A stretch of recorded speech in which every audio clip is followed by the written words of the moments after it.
Hi everyone, CFL Park Hopper here at Disney's Hollywood Studios. And today we're going to talk about your expectations versus the reality of using Disney's Lightning Lane system. So Lightning Lane has been around since October 1st, I think, or somewhere in October. So it's not even quite 6 months old yet. But I've used it a few times, and today I got here at Park Open to use it here at Hollywood Studios and see the reality. And I'm going to talk you through what it's really like so you can decide if this would be something to use on your next trip. Let's go. Okay, so the expectation I think everyone has when they get Lightning Lane is, I'm going to get to ride everything. It's going to be great. I'm never going to stand in line. However, that's not going to be the reality, especially at most of the parks. Magic Kingdom, I think, would be the best park to use Lightning Lane at because it has the most rides. And therefore, all of its rides use Lightning Lane. So it's pretty easy to get a lot of things done there. But Hollywood Studios is probably the most popular park as far as crowd demand. And they only have, I looked at the app, really 5 rides that you want to use Lightning Lane on. And so they're all in demand. And I really only was able to get 1. So I'm going to talk you through what happened with me today. And then you can kind of see if this will work for you. So I'm going to kind of walk back down the main road and start back at the beginning of the park as I talk. So Lightning Lane is a paid service. It used to be Disney's Fast Pass, which was free. And you used to be able to book 3 Fast Passes a day. Now you need to pay $15 per person, and then you can have access to choosing Lightning Lanes, which is the new name for Fast Pass. However, they don't guarantee however many you're going to get. So I think people just think they're going to get, you know, at least 3. But at a park like Hollywood Studios, it's very challenging. So I suggest being on the app right at 7 a.m. when it opens for the day, because that is the best way for you to guarantee at least one of the major 5 rides here at Hollywood Studios. And the 5 rides I'm going to explain are Mickey and Minnie's Runaway Railway in front of us, over in Star Wars Land, the Millennium Falcon Smugglers Run. Down this way, Sunset Boulevard, which we're going to walk, is the Tower of Terror and Rock and Roller Coaster. And in the back of the park over here is Slinky Dog Dash. I would say those are the 5 main rides that people are vying for on the Lightning Lane system. Now, the Rise of Resistance in Star Wars Land is a separate Lightning Lane ticket. It's its own $15 just to ride that ride. So if you're wanting to do Rise of Resistance, know that you're going to pay $15 just for that ride. And then if you still wanted to do Lightning Lane for the other rides, it's an additional $15 per person for the rest of them. So this is just talking about the rides that are included in the regular Lightning Lane, not Rise of the Resistance. Get on at 7 and have a game plan of which of the 5 you really want to go for. I this morning decided to do Slinky Dog Dash, which is by far the hardest to get. And at 7 a.m. I hit Slinky Dog right at 7, and my app kind of spun for a couple of minutes. It said 10:30 was available. I hit it, it spun again, and then it actually gave me a time of 4:50. So that's how quick it's going. Within seconds, it went from when park opened, which was 8:30 a.m., all the way to 4:50. So I accepted it, but that means I'm not having a Lightning Lane until 4:50. So if I'm coming up park open, which is 8:30 in the morning or 9, depending on when you're coming on your trip, it's like, what am I going to do for all these hours? So you can get additional Lightning Lanes, but you cannot get the next one until 2 hours after the park opens. Or if I was lucky enough to get one right at the beginning of the morning, once I scanned and used it, I could get one again right after I used mine. So since my Lightning Lane is for 4:50 in the afternoon, the soonest I could get one is for 10:30 because, again, the park opened at 8:30. So they start the countdown when the park opens and after 2 hours after that. So I came down this road when the park first opened, and I was here, I'll be honest with you, I wasn't here right at 8:30. I was here more like probably in the park ready to ride things at 9:15. Tower of Terror at 9:15 was already over 100 minutes. I want to say it was already like a 2-hour wait. Rock and Roller Coaster, which is down around the corner, said 75 minutes. So I decided I'm going to try to only stand in line for things that are under 100 minutes and see how it goes. 75-minute wait posted for Rock and Roller Coaster at 9:15 in the morning was actually only a 35-minute wait. So it was about half of what the line that was posted was. Now I'm kind of assuming that most of the lines that are kind of inflated in the numbers. So right now, it is now like 2 in the afternoon, and as I'm walking this way, I can already see Tower of Terror says 140 minutes. So is Tower of Terror really 140 minutes?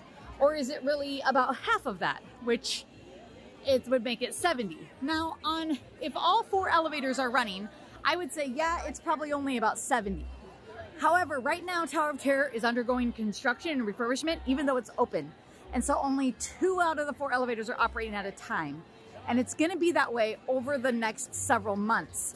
So if you're coming anytime in spring or summer of 2022, just kind of know Tower of Terror, I would take it and agree that it's probably at what it says. Because since only half of the ride is running, 140 is probably accurate. So I'm therefore not gonna wait in this line. And I'm probably gonna really try to get this on a lightning lane. So when my 10:30 time came up, I did try to get this. However, at 10:30, it was already advertising for 7:30 at night. And since I got here so early in the morning, I decided I was not gonna still be here at 7:30 at night. After my Slinky Dog Dash, which is at 4:50, I'm gonna be heading home. So I got something different instead. Instead, I got Toy Story Mania, which time is at 3 o'clock. So this is at 10:30 in the morning. I've still got lots of time. So I headed back down the main way and I went to Mickey and Minnie's Runaway Railway, which is back in the middle. And at that time, at 10:30, it was posting a time of 80 minutes. And I timed it out and I was only in line for 60. So it was less than the 80. It wasn't half, but it wasn't the whole 80 minutes either. So it's gonna depend. I can't say that they're always gonna be half or less, but you're just gonna have to kind of use your best judgment. So I would say, if you kind of come knowing I'm only gonna be able to get one of these 5 rides and plan for which one you want, it's really probably gonna depend on your family preferences and what kind of ride you want. And for me, because I can come often, I rotate which ones I choose a lot of times. So the next time I do this, I may choose to do Tower of Terror since I couldn't do it today, that kind of thing. But when you're here with your family, you know, you're gonna have to know the rides. Tower of Terror is a drop ride in the dark. It's pretty thrilling. Not a lot of young kids are gonna like it, and some adults don't even like it. Rock and Roller Coaster is a roller coaster in the dark, and it goes upside down, and it goes 60 miles an hour. So that might not be for everyone in your family. Slinky Dog Dash is a much more family-friendly coaster, and I'll be able to show you that ride because it's outdoors, and we'll walk past it. Millennium Falcon Smugglers Run is an interactive game, basically. 2 people fly the Millennium Falcon, 2 people gun, and 2 people engineer and fix the ship as you go, and you're on a mission to earn coaxium. So it's a virtual reality flight simulator, basically, where you get to push buttons, handle the pilot controls, that kind of thing. So that could be a fun one for the whole family. There's 6 seats in the cabin, so if your party is smaller than that, you'll have other people with you, just know that going into it. And but that's a fun ride. So, and Mickey and Minnie's Runaway Railway is a really fun family-friendly ride. It's a trackless ride. It's very cute. You go through the cartoon world of Mickey and Minnie Mouse. So, you know, you're gonna have to pick out of those 5 which one you really want to do, I'd say, as your first choice. And then when that 10:30 time comes for you, then hopefully you can get lucky enough to get a second one. But I'm gonna be honest with you, when I looked at 10:30, Millennium Falcon Smugglers Run, I believe, had no more lightning lanes. The Tower of Terror, like I said, was for 7 at night. Rock and Roller Coaster had some for the afternoon, but I had just ridden that. And Mickey and Minnie, I can't honestly remember where it was, but it must have been later in the day that's why I determined to go on that next. So they get difficult to get because a lot of people use them right off the bat, and as the morning goes on, they buy it and they get used up. So what are your options then? You may think, hey, look, here's Chippendale. Hanging out in the courtyard. Very cute. There's Dale and Chips doing something with a picnic blanket. So your other options are, you can get Lightning Lane for one of the less popular rides, like Alien Swirling Saucers, which is a great one for young kids. And if I had young kids, I would not want to wait an hour for that. So that could be a valuable fast Lightning Lane to use. Star Tours could be another one. And that is a flight simulator in 3D. But right now, I think the time was like 50 minutes. So, you know, it's not a ride I would want to wait in line 50 minutes.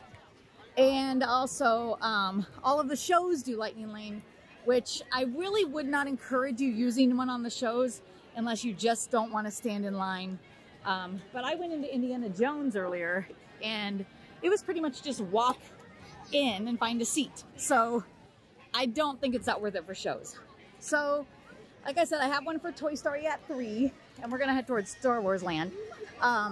And I have Slinky Dog for $4.50, and that was from 10:30. So 2 hours later, at 12:30, I could get a third one. And at 12:30, there really wasn't much left.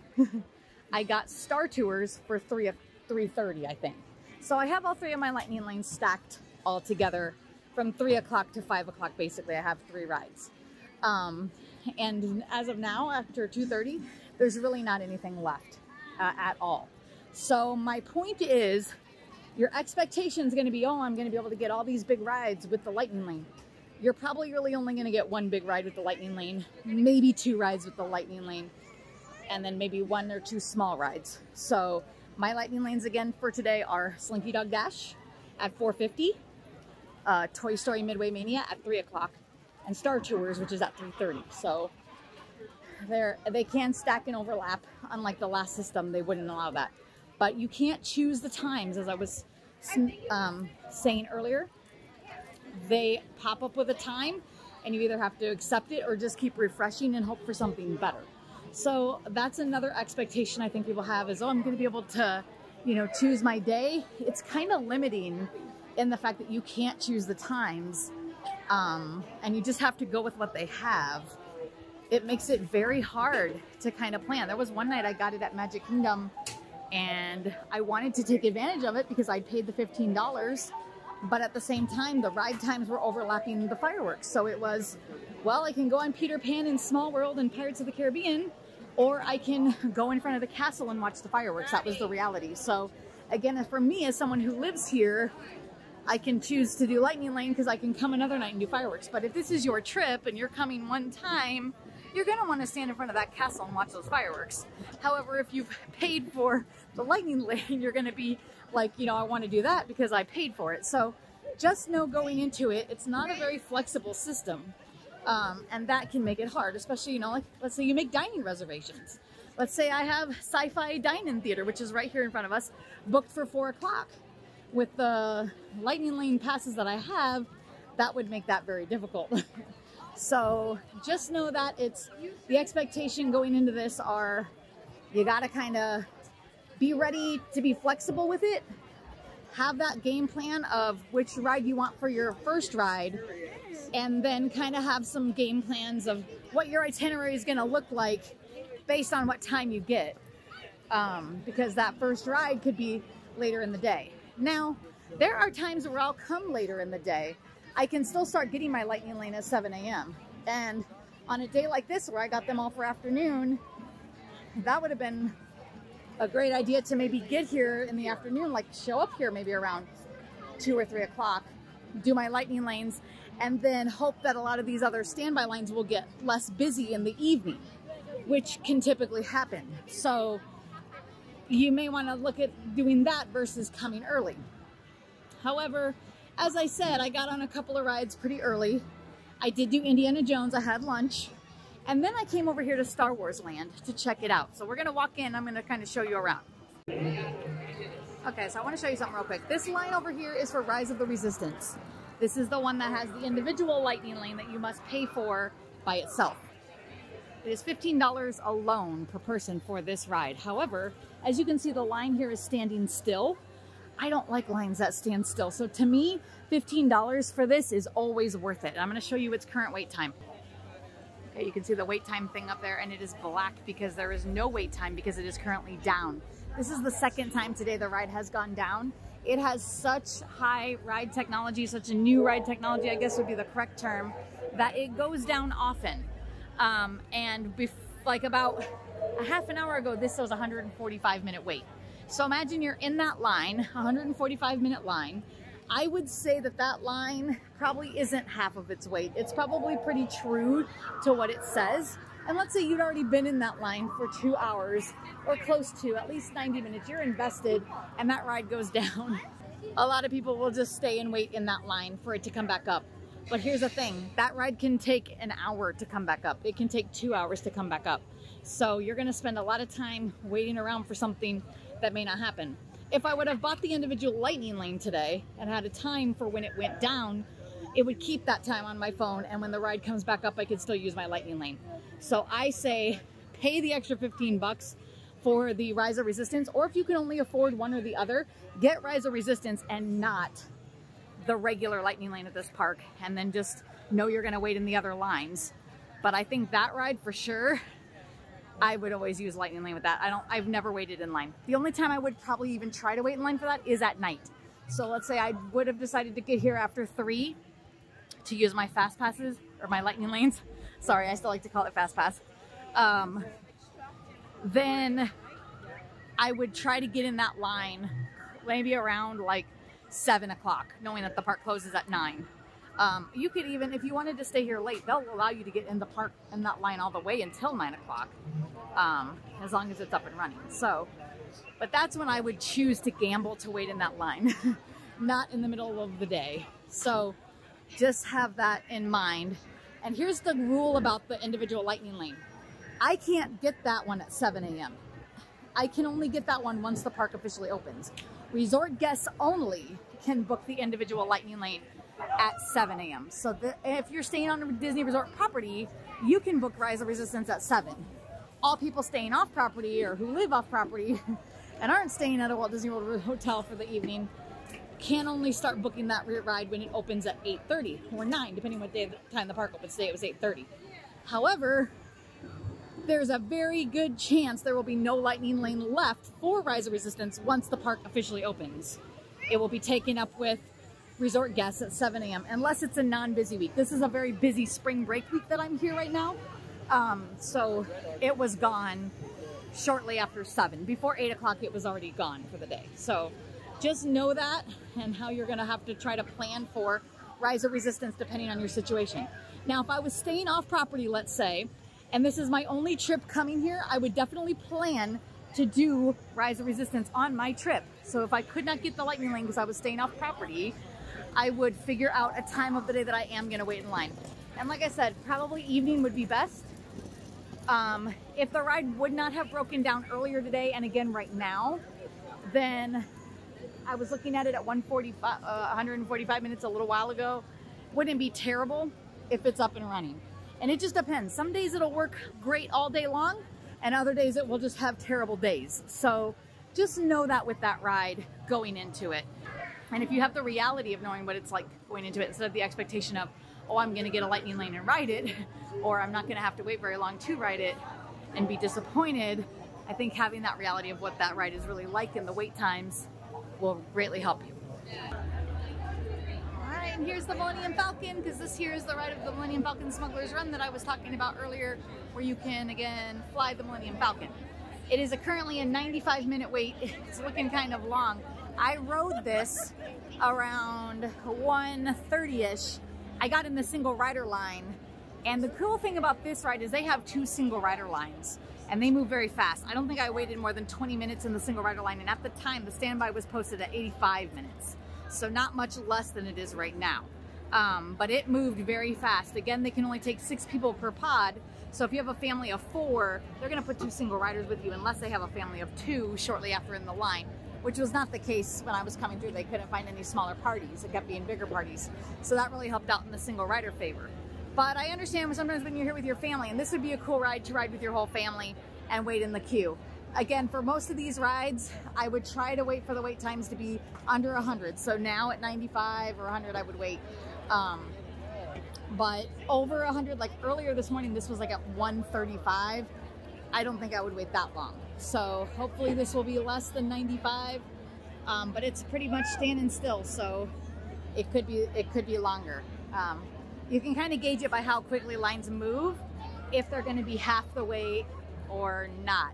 So like earlier today when I was doing Rock and Roller Coaster, that line continuously moved, so that's why it was half of the 75. Mickey and Minnie's Runaway Railway was pretty much moving and grooving as well, and that brought that one lower. It was 20 minutes less than the posted wait time. But if you're standing and not moving in lines, that line's going to be exactly what it said, or it could typically be longer than what they say. So just kind of know that. A lot of them are guesstimates, And a lot of them are guesstimates based on where the lines are, how long they are. Disney kind of has its guesstimates on how long the line is and averages. And also they have to factor in the Lightning Lane and how many people are using it. So all of that factors into the wait times and how they're figured out. All right, the last section of the park we're gonna look at is Toy Story Land, and we're coming up from the Star Wars side. So this is Alien Swirling Saucers, which again, I said, is a very great kid ride, but it is 50 minutes. So it'd be really hard to wait with young ones for 50 minutes. So if you have young ones and they can't do a lot of these bigger rides, then I would definitely use a Lightning Lane on this. But if you have older kids, you know, that can do the bigger rides, then this is gonna seem like a flop of a Lightning Lane to use it on this. So if this is really gonna depend, there goes Slinky Dog, on your family and the people in your party and their interests. All right, so this is the Slinky Dog Queue, and it's going all the way back here. Here comes the ride. It is a very fun coaster, and it's very kid friendly. So it's very popular because, you know, young ones can ride it. So currently I'm getting close to the wait time. Looks like it's 140 minutes. Yeah, so this is over 2 hours. So I would suggest, especially with young kids, getting a Lightning Lane for this ride. You're gonna want it. But know that this ride is the highest demand Lightning Lane in the park. And like I said, it will be gone within the first hour of 7 a.m. So if you really want to ride this on the Lightning Lane, you have to do what I did today, where get up at 7 and hit it on the app. So know that you can buy the Lightning Lane ahead of time. Like I woke up at 6:45. I went ahead and purchased my Lightning Lane for the day on the My Disney Experience app. And that way at 7, I was just ready to hit a ride. And you can also, like, on your day, you can choose like what ride you're interested in. You can tag then Slinky Dog as one of your favorite rides for the day. And if that's the only thing you tag, it will be the first thing that shows up on your tip board when you can actually buy the Lightning Lanes. So that means if I'm just scroll all the way to S for Slinky, because otherwise they're in alphabetical order, if you tagged it as the only thing you're interested in doing, it'll show up right away. Hit the ride right at 7 and pray that it goes through. Like for me, it was a little wonky this morning and it kind of spun. I would have had 10:30, but the app just kind of sat there and spun for a minute, and that's what pushed it to 4:50. So just know that the faster you hit it, the earlier in the day you're gonna have on this. If you wait even until 7:10, there's a very good chance you won't get this ride. So set that alarm and get up if this is something you want for one of your main Lightning Lane rides. Well, everyone, I hope that my video gave you some reality of what Lightning Lane is like, and I hope it will kind of help you with your expectations for when you come here. I do think it's a good handy tool to have Lightning Lane. Like I've got 3 rides coming up that I'm gonna not have to wait in line for. So I definitely think it's worth getting, but knowing ahead of time that it's only gonna be 3 rides and probably 1 big ride, maybe 2, and the rest are gonna be smaller, you know, not as popular of rides or with less lines later on, which, you know, that's where I kind of look at maybe it's not so worth it when a line that I in the Lightning Lane for is going to be 35 minutes versus 2 hours long. That's the kind of stuff that I say maybe it's a less popular ride. So just having those expectations of what the reality is and not the fantasy, I guess, of the thing will help you in your planning. If you like today's video, hit like so you can be notified every time we upload a new video, which is usually once a week. And also subscribe on social media like Facebook, Instagram, and Twitter. CFL Park Hopper on all 3. Thanks for watching.